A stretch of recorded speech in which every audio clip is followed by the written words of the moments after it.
Welcome to the third episode this week of the MMALOTN. Yes, we have the big UFC 300 going down this weekend, but we have an appetizer courtesy of the Professional Fighters League as they have their second regular season event going down on Friday night, also in Las Vegas, if I'm not mistaken. So I thought I might as well break it down for you guys.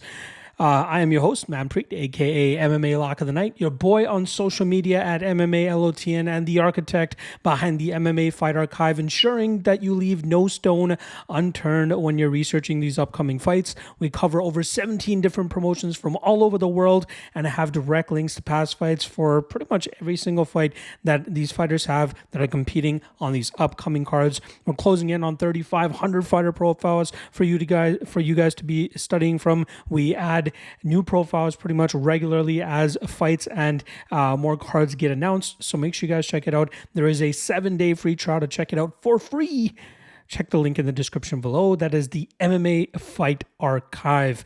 All right, like I said, I've already done 2 episodes earlier this week, and I got a little cheeky with it. We did the prelim card for UFC 300 as its own podcast, the main card as its own podcast, and now I am going to be doing the PFL breakdown for you guys as well. Not as in-depth and, as informative as I do my UFC podcast, but I still try to get through these PFL podcasts with the best breakdown that I could possibly give you guys without dragging on for too long like I like to do with the UFC cards.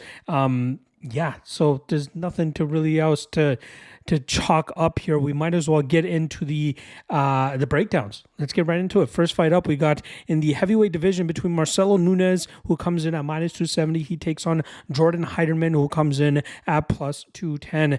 Now, I believe Jordan Heiderman was scheduled to fight somebody else. They were pushed up to a different matchup, and he was left without an opponent. And in steps Marcelo Nunes, who was also waiting for an opponent, and they ended up getting matched up here. Now, Nunes dropped his first regular season bout last year to Maurice Green in a big upset victory for Green, and then he followed that up with a big knockout victory over Danilo Marques, which earned him a spot on the playoff roster. Unfortunately for him, he was forced to pull out of that matchup due to an hand injury, and that ultimately put him on the shelf for close to a year, and now he makes his return and hoping to get back on track and hopefully make it to the playoffs this season. He is a BJJ black belt who likes to take his opponents to the ground, search for that arm triangle choke, and try to get the tap.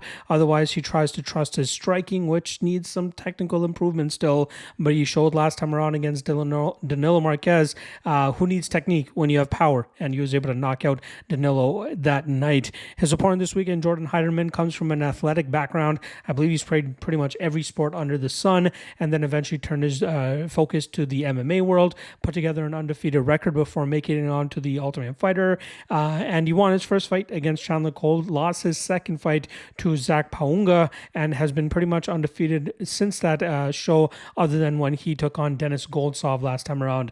This kid's not that bad. He has a great gas tank for a fighter of his stature. He has some good leg kicks, has some good power, some decent speed as well. The only thing that I would like to see from him is more experience against legitimate competition. He's been fighting some scrubs on the regional scene. He has a decent win over Daquan Buckley, who's not that bad of a fighter and is potentially somebody that we could see on the Contender Series this season. But still, I need to see him against a more legitimate competition, as I do think that he has solid potential. Still only 32 years old, which is not that old for the heavyweight division, and especially with his athleticism and his power, he could definitely make some noise.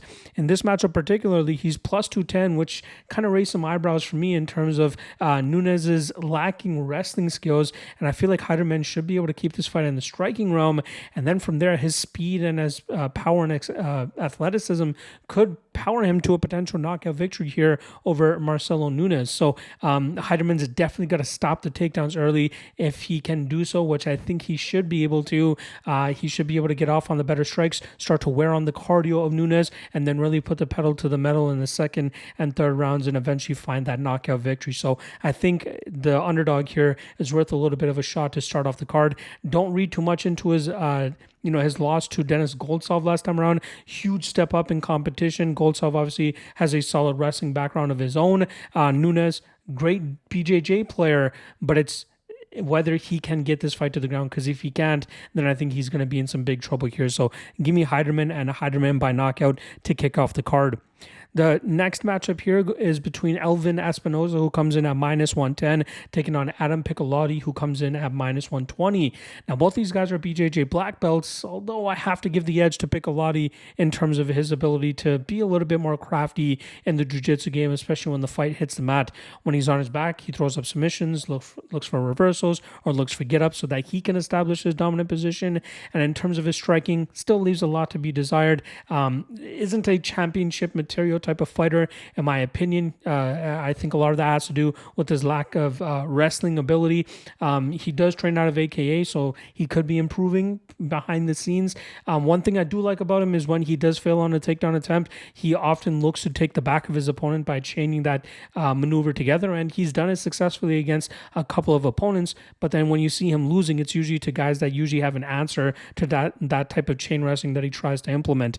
His opponent this weekend, Elvin Espinoza, is still a bit of a prospect, but very strong, a very grindy fighter that likes to push his opponents up against the cage and make it uncomfortable until he's able to get them to the ground, and then from there smash them from that top position or look for submissions. He is a BJJ black belt, trains under Killcliff FC, has been very close to Impa Kasanganay over the last couple of fights, really get some good rounds with him and even cornering him for some of his fights. This is similar to a Jordan Heiderman situation where I want to continue to see him take steps up in competition and see how he fares there before I have even more confidence in him. I've faded him in the past, and he's pretty much proven me wrong time and time again. So I will actually predict him to win this fight. I think his ability to control this fight in terms of the wrestling realm could be his ticket to end up getting the dub here. But Piccolotti's jiu-jitsu is nothing to mess with. And if Espinoza wants to take this into the grappling realm, I think it is as close to a 50-50 fight as the odds indicate. But I'm going to go with Espinoza, hoping that his wrestling advantage should be enough for him to go out there and get his hand raised on the scorecards. Next up, we got Dagestani Gadzi Rabadanov coming in at -245, going up against Solomon Renfro, who comes in at +195. Now, Gadzi Rabadanov is obviously one of the pupils of Khabib Nurmagomedov and the Eagles gym that they have over there in Dagestan. A great fighter all around, has an educated striking game, and does a great job in terms of masking his takedowns behind it so that he can get his opponents to the ground and then do his best work, which is either smashing from that top position or grinding his opponents out so that he can take the fights on the scorecards. Now, last time around, he gave you a little bit of a hiccup, or at least some nervousness if you were taking him as a heavy favorite against Peter Buist, as it seemed like he slowed down tremendously late in that matchup. But if you watch the first two rounds, he does such good work with his dominating grappling game that there were a couple close submission attempts that he had, and it seems like he squeezed himself out in some of those spots and ultimately caused him to slow down later on. Luckily for him, he was able to stay safe enough in that third round and not get finished and still win the fight on the scorecards. Hopefully, he's learned a bit of a lesson from that and can bounce back here and have an even more dominant performance to some of the ones that he's already had in the Bellator cage. His opponent this weekend, Solomon Renfro, came up short against Magomed Karamov in a playoff matchup, I believe it was last year. Made it to the scorecards. You know, he's a Muay Thai fighter, and he dealt with the grappling of Magomed Karamov, but was still not enough for him to get the dub that night. It also showcased that he was a little bit muzzled by the power that was coming, or at least the threat of the takedown that was coming back his way from Magomed Karamov, and that could ultimately bite him in the ass here against somebody like Rabadanov, who's going to be threatening with takedowns, level changes, and then throwing his own offense out there. If Rabadanov can really stay away from the big power of Renfro, muzzle the offense of Renfro with level changes and eventual takedowns and smashing him from that top position, he should be able to grind this fight out without too much issue. Renfro is a guy that's usually been with the Tiger Showman guys, but he seems to be bouncing around gyms recently because he's kind of second guessing himself, it seems like. But I do think that Rabadanov has the game to go out there and really grind out Renfro and showcase what he's all about. Hopefully he can just manage that gas tank better than he did last time around. So give me Rabadanov, and Rabadanov by decision. Next up, we got Bruno Miranda coming in at -115, going up against Brent Primus, former Bellator champion, coming in at -105. Now, Bruno Miranda had, I think, back-to-back upset victories, if I'm not mistaken, in last year's regular season, where he was able to earn a spot on the playoffs, but he ultimately ended up coming up short against Olivier Aubin-Mercier, the eventual winner of the entire season, and showcased that, like, he might not Like, he's a good power puncher. He does a good job in terms of stalking his opponents. His takedown defense is improving. His get-ups are improving. But he's going to come up short against those guys that can really establish those positions and grind on him. And even though Olivier Aubin-Mercier did not complete any takedowns in that second round, he did manage to knock down Bruno Miranda. And then from there, eventually work for that finishing position he was able to get at the ending of the second round. So hopefully Miranda, I think he was more so scared of the takedown that was coming his way. And not to mention, OAM was an absolute beast at 155 pounds. Like, looking at them fighting each other, it was crazy that they're in the same weight class. But good work from Miranda in terms of stopping the majority of Olivier's game plan in the first round, showcasing that he can be competitive against some of the top guys in the division. But I do think he's going to be muzzled by his inability to put everything together good enough to defeat the top guys in the division. Now, he's going up against a tough guy in Brent Primus, who will be turning 40 on the day of the event.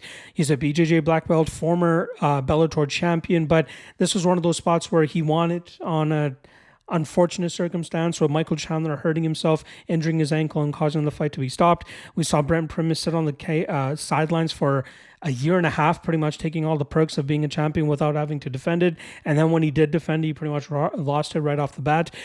He's been up and down over the last couple of fights in terms of a roller coaster of a run, going through wins and losses.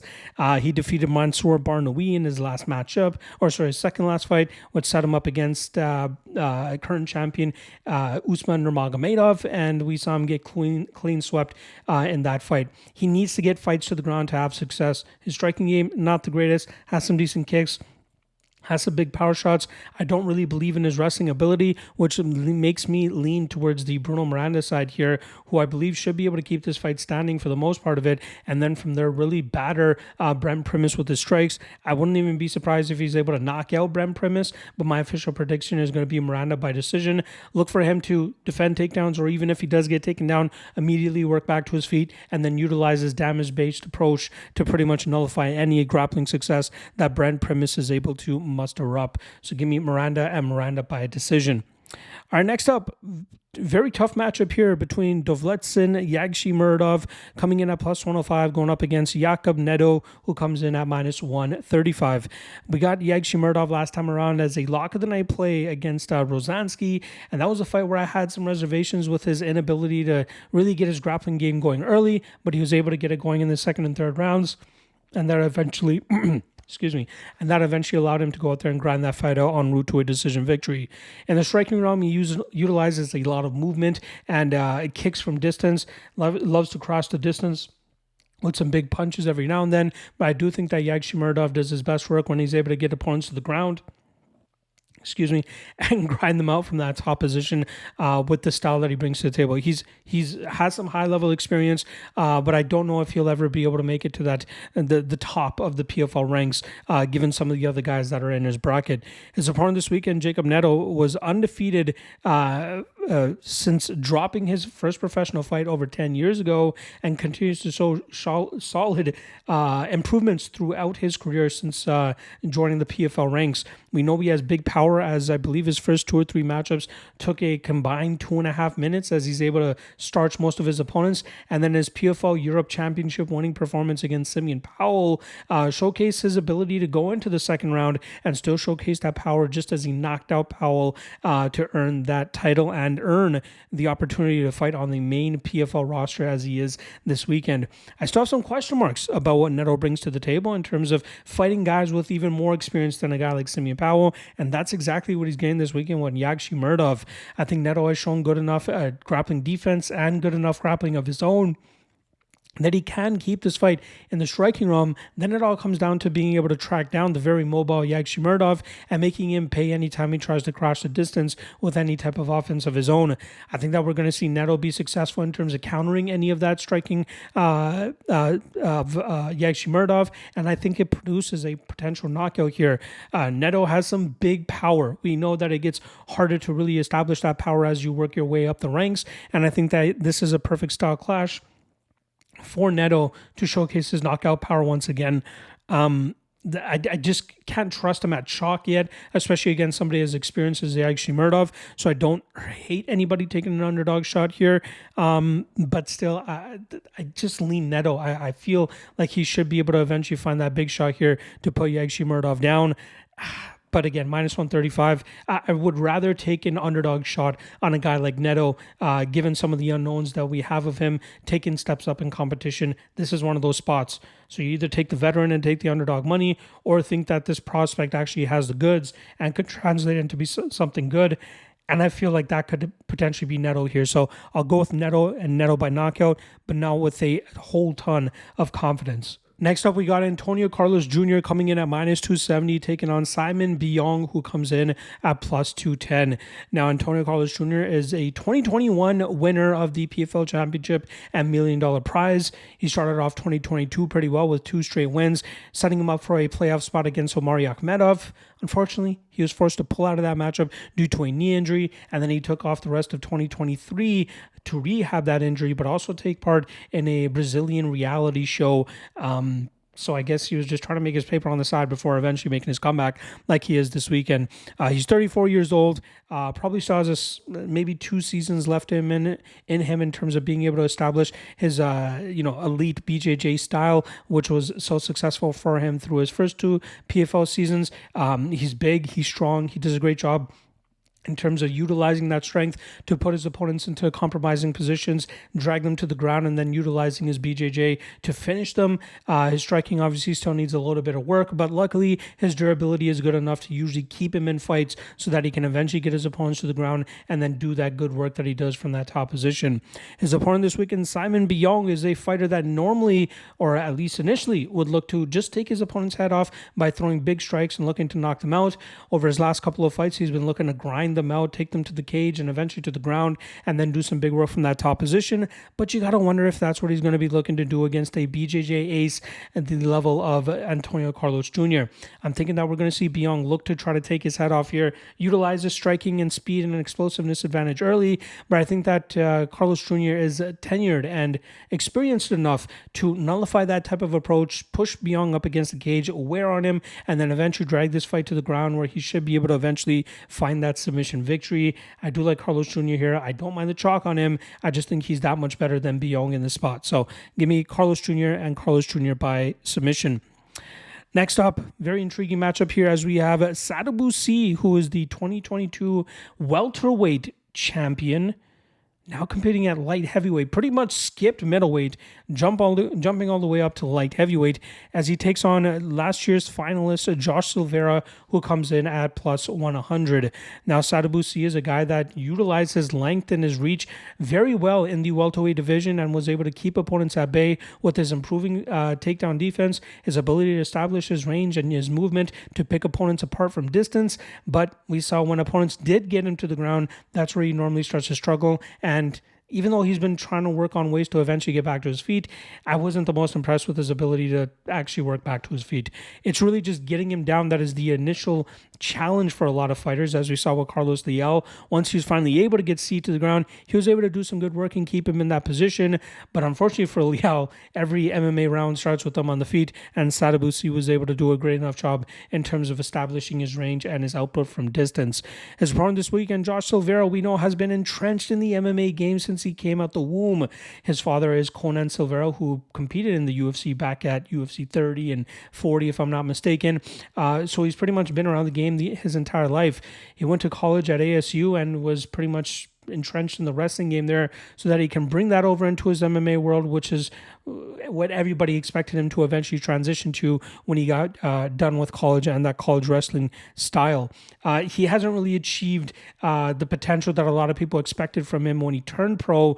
He does have 2 defeats, one of them coming to former teammate Omari Akhmedov, and then his last one coming in the finals last year to Impa Kasanganay. But credit to Silveira to be able to keep that fight going, even though he got swept on the scorecards there, never really quit on himself and saw that fight through all 25 minutes. That's going to be great for him moving forward as he continues to build experience against high levels of competition, and I hope that this is the season that we can finally see him turn it around. And I think they're giving him a pretty solid matchup here to start off his regular season against a guy who's coming up from 2 weight classes below. Now, metrically speaking, Sadabusi is still the longer and taller fighter here, but it really comes down to whether his strength will translate against some of these bigger guys that he's going to be fighting. We know Silveira comes from a wrestling background, and we know he's going to be in on the hips of C as soon as he can possibly get there. And then it comes to question, will C be able to keep this fight on the feet? I don't think that he'll be able to get that respect from Silveira here, who will be crashing forward and looking to get this fight to the mat, and I think he will be successful in doing so in at least 2 out of the 3 rounds. So I think he is worth a shot here at plus 100. I get it. He did not look the greatest against him, but Kasanganay, but I think that C is not as good as Kasanganay, and I think he'll leave openings for Silveira to be able to get in on the hips and look to get this fight to the ground, whether it's, body locks, double legs, whatever it ends up being. I think Silveira will be successful in terms of dragging this fight to the mat and winning it on the scorecards. All right, next up, we got Mads Burnell coming in at minus 225. He goes up against Michael Dufort, who comes in at plus 185. We'll start off on the Mads Burnell, who was coming off of back-to-back losses in 2022, but in 2023, he was able to pull off back-to-back victories. He was able to defeat Justin Gonzalez as well as Daniel Weichel, showcasing that he doesn't need to rely on the grappling as much as he tried to in those 2 losses that he had. Those 2 losses, a lot of that attributed to the fact that he was unable to continue the grinding grappling style in the second and third rounds as his gas tank was compromised, allowing his opponents to have fun with him pretty much wherever they wanted. Burnell is a high-level BJJ black belt and normally does his best work when he's able to take opponents to the ground and grind them out from that top position or open up a submission opportunity for him. And in the striking realm, it's good to see that he's actually trusting his hands a little bit more, throwing with some more confidence, biting down on his mouthpiece, and throwing some combinations. That's how he was able to have success against Daniel Weichel, and where he was able to hurt him a couple of times on the feet and then eventually look for the takedown, which doesn't take as much energy when your opponent is worried about the strikes that's coming their way. Now, in this matchup against Michael Dufort, Dufort is coming off of back-to-back victories against some notable names on the regional scene. Former UFC fighter Luis Pena, who he was able to submit in the first round, and then former Ultimate Fighter alum Joe Giannetti, who he was also able to submit in the first round of their matchup. Dufort normally implements a grapple-heavy style and doesn't really have much to offer in terms of the striking realm other than throwing some big shots, but more often than not, usually getting pieced up. And that's how he ended up losing his last fight against Kyle Prepelic, former UFC fighter as well, who went winless, if I'm not mistaken. But that was a fight where Prepelic pretty much busted him up right from the jump and pretty much just kept it on him for the rest of the 5 rounds, beating him up on the feet and winning that fight on the scorecards, not allowing Dufort to have any success in the grappling realm. Now, this matchup is a tough one because Dufort, I think, has a little bit of a cardio advantage over Burnell, and if he wants to push a bit of a grapple-heavy pace, it could cause Burnell some issues in terms of being able to manage his gas tank over the course of 15 minutes. Dufort is a BJJ brown belt, so he might be able to hold his own should this fight get into the grappling realm. But if Dufort is strong or smart enough, he should be able to start pushing a pace in the striking realm, really trying to work Burnell with some clinch work, some strikes to the body, start to wear Burnell down, and then from there look to start to establish his own grappling dominance where Burnell might not be able to work off of his back effectively enough, especially considering how exhausted he might end up being. But the difference maker for me here is the experience level of Burnell. I do also think that he is the far superior BJJ specialist, so once these guys do end up hitting the mat, I think we'll see Burnell have solid success in terms of establishing his own control time and dominance from top position. I just can't trust him at minus 225 against a gamer like Dufort. Again, it really just comes down to whether Dufort puts on a pace and tries to take advantage of the poor gas tank, or if he just allows Burnell to dictate the pace of this fight, which will make it look like a clear Mads Burnell fight. So I'll go Burnell by decision, but I'll probably pass on that money line at minus 225. All right, next up, probably the banger of the night. Really looking forward to this one here. We got Clay Collard coming in at minus 200, welcoming Patricky Pitbull at plus 160 from the Bellator scene to the PFL scene, seeing who can reign supreme here. Now, I'll start off on Clay Collard, who's currently on a 2-fight losing streak, but when you put it into context, considering the first of those 2 losses came in his PFL finals fight against Olivier Aubin-Mercier, and his second one came in that PFL versus Bellator card back in February against AJ McKee, you can give him a little bit of a pass. We know what Collard is all about. slick striking, good boxing combinations, has some stinging power, has some decent leg kicks of his own that he's been developing, and an improving takedown defense game, which allows him to really batter his opponents when he's able to exchange with them in the pocket. His durability is very high level as well, which allows him to flow so freely inside the pocket and really try to engage his opponents in wars, which he normally comes up on top of. His opponent this weekend, Patricky Pitbull, is the lesser of the Pitbull brothers, in my opinion, and I think that we see that on display whenever he steps in the cage against talented opponents. There's a clear line between the fighters that he's defeating and the ones that he's coming up short against, and I think that we can give him some passes on the fighters that he's been losing against, Tafik Musayev, Usman Nurmagomedov, and most recently Alexander Shabli, but I just don't think he's as good as his brother is, and I don't think he's as good enough to compete in this PFL tournament as Clay Collard will likely show him here. Pitbull might be the better kicker. He still has some power that we need to respect, but I think we've seen good enough durability from Collard that he should be able to get the better of Pitbull whenever they do exchange with their strikes and their combinations. I think Collard will put together a better masterpiece in terms of his boxing, and it wouldn't surprise me if he's able to eventually knock out Pitbull in this spot either. I'm going to go with Collard by decision in this spot, but I wouldn't rule out a knockout at all. I don't mind the chalk either on Collard. I just think he's far superior to Pitbull. I don't think Pitbull is all that great, and I think that this is the perfect example of showing what the ceiling of Pitbull's success will be as he joins the PFL roster here. So give me Collard and Collard by decision, although KO is something that we can definitely hone in on as well if it's juicy enough. All right, co-main event. Probably the fight that I'm looking forward to most in terms of just seeing how it ends up playing out. We got 2022 light heavyweight champion Rob Wilkinson making his return to the PFL cage, coming in as a minus 175 favorite. He goes up against Tom Breese, who comes in at plus 145. Now, there has been some line movement on this fight. I'll say that right off the top. Last what I remember, we saw Rob Wilkinson closer to that minus 200 line. So some clear love coming in for the British fighter Tom Breese. Now, Wilkinson, like I said, was the 2022 champion for the PFL season. He had one fight in the 2023 season where he defeated Thiago Santos with a grapple-heavy approach, but unfortunately popped for steroids or failed a drug test of some sort and was pretty much booted from the 2023 season, put on the sidelines, and had to wait until 2024 to get back into action. His win over Thiago Santos was also overturned to a no contest, something to keep in mind there. But Wilkinson normally is a fighter that likes to utilize a striking approach where he picks his opponents apart with solid combinations in the knee, in the clinch with his knees and elbows, but also his ability to establish combination striking from distance where opponents really have an issue in terms of finding him from that range that he likes to throw at. Last time around against Thiago Santos, he wanted none of the type of striking style that Santos brought to the table, so he put on a grinding, grappling approach, something that we haven't often seen from him. It's very insane to remember that Rob Wilkinson was in the UFC. I think he only went 0-2 with his last his last loss coming to Israel Adesanya, and then he's been undefeated since that fight. He's gone on to win the 2022 season of the PFL, also had some good success on the Australian regional scene, and doing some good work with the guys over there at Factory X and Mark Montoya. His opponent this weekend, Tom Breese, is probably one of the sadder stories in UFC history, and the fact that this guy probably had all the talent in the world but could never really get the mental game down, which ultimately caused him to get cut from the UFC and have some losses on his record he probably should not.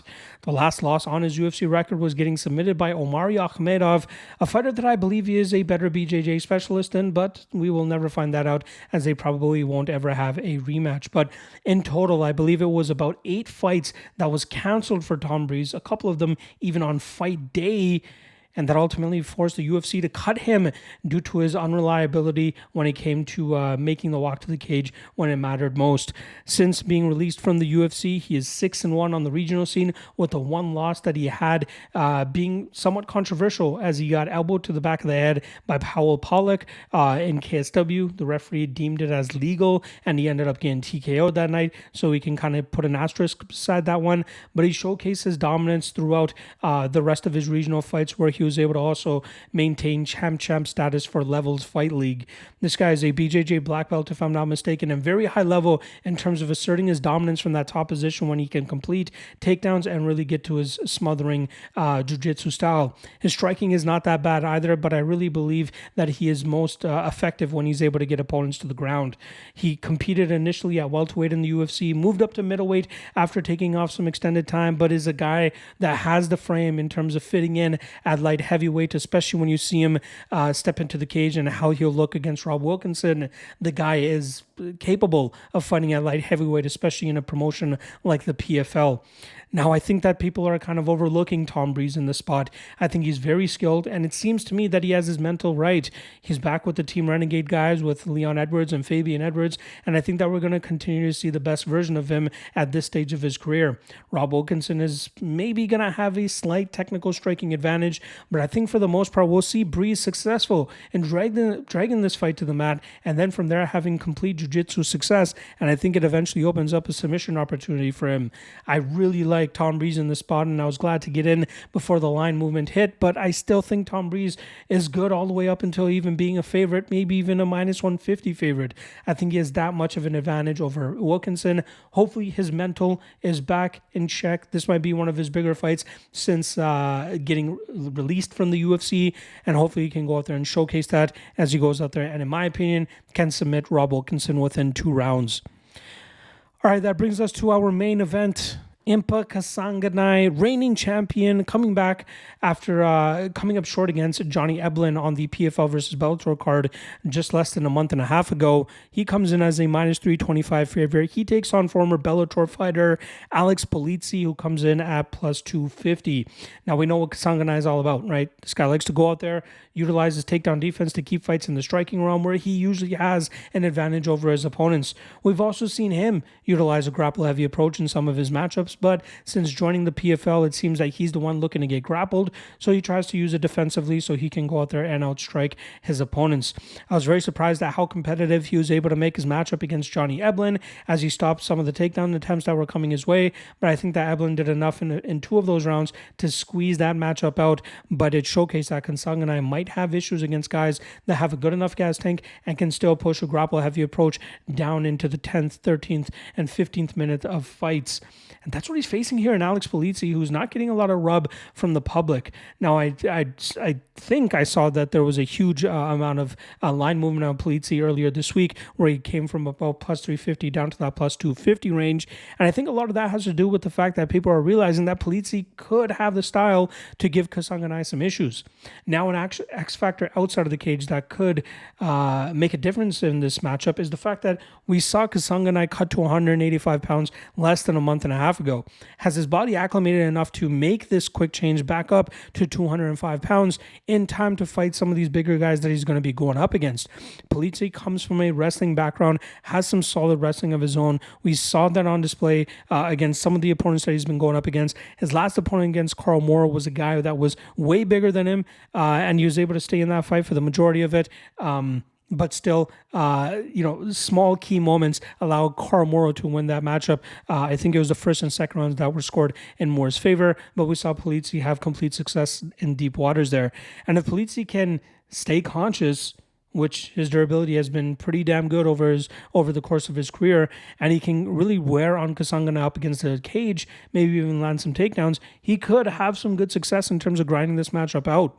I still think that we've seen good enough improvements from Kasanganay to effectively keep this fight on the feet, hopefully at least for the first 2 rounds, so that he can really touch up Polizzi and win this fight in deeper waters, probably by decision.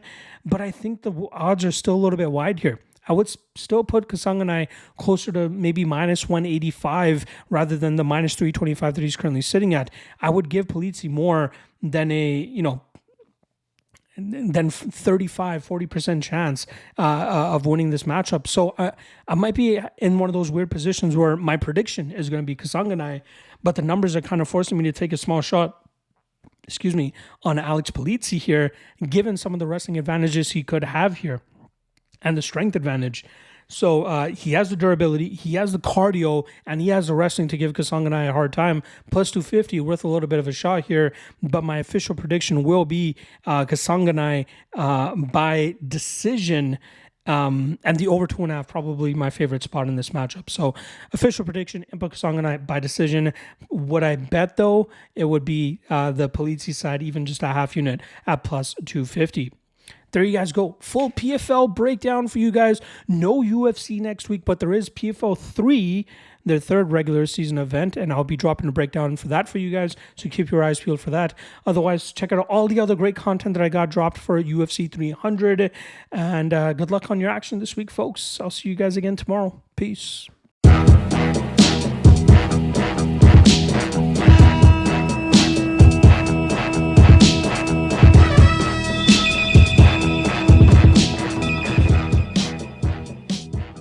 Last thing.